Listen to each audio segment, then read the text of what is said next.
YouTube চালাস না কেন? ভাতে মরবি তোরা, পানিতে মরবি তোরা, তোর বাপ মারে খাইতে পারবি না তোরা।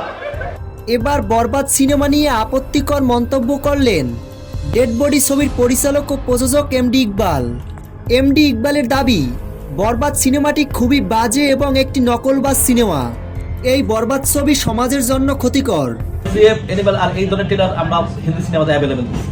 আমরা ইয়ার কেজিএফের জিরোও দেখছি সেম একই স্টাইল দেওয়া, আমরা অ্যানিমালও দেখছি, এর আগে আমরা অনেক ছবিতে আমরা দেখছি সেম একই স্টাইল দেওয়া, আমরা ডনেও দেখছি।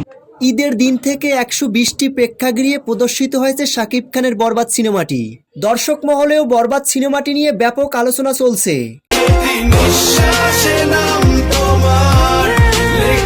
মেহেদী হাসান হৃদয় পরিচালিত ছবিটির সেন্সর সনদ পাওয়া নিয়ে চরম আপত্তি তুললেন প্রযোজক এমডি ইকবাল।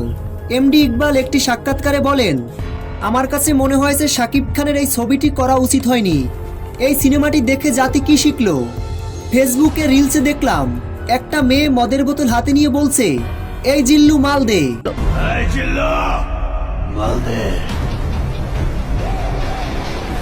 সমাজ তো ধ্বংস হয়ে গেল। এমডি ইকবাল বলেন, একজন নায়ক কিভাবে সিনেমা এরকম কোকেনের মতো নেশা করে? আমি নিজে হলে এমন দৃশ্যে কখনো অভিনয় করতাম না। যেভাবে কোকেন টানা দেখাইছি, যেভাবে আমি কোবা দেখাইছি। তিনি আরো বলেন, এরকম দৃশ্য দেখে তরুণ প্রজন্ম যদি অনুপ্রাণিত হয় তাহলে সমাজের কি হবে? আমি কখনোই চাইবো না আমার সন্তান এরকম সিনেমা দেখুক। সেন্সর সার্টিফিকেশন বোর্ড থেকে এরকম ছবি কিভাবে সেন্সর সার্টিফিকেট পায় তা নিয়ে প্রশ্ন রয়েই যায়।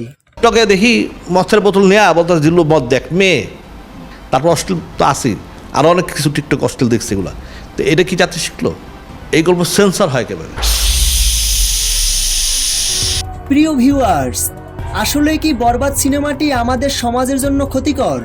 এমডি ইকবালের এমন অদ্ভুত মন্তব্যে আপনাদের কি মতামত? ভিডিওর নিচে কমেন্ট করে জানিয়ে দিন। ভিডিওটি ভালো লাগলে একটা লাইক দিয়ে আমাদের সাথে থাকুন।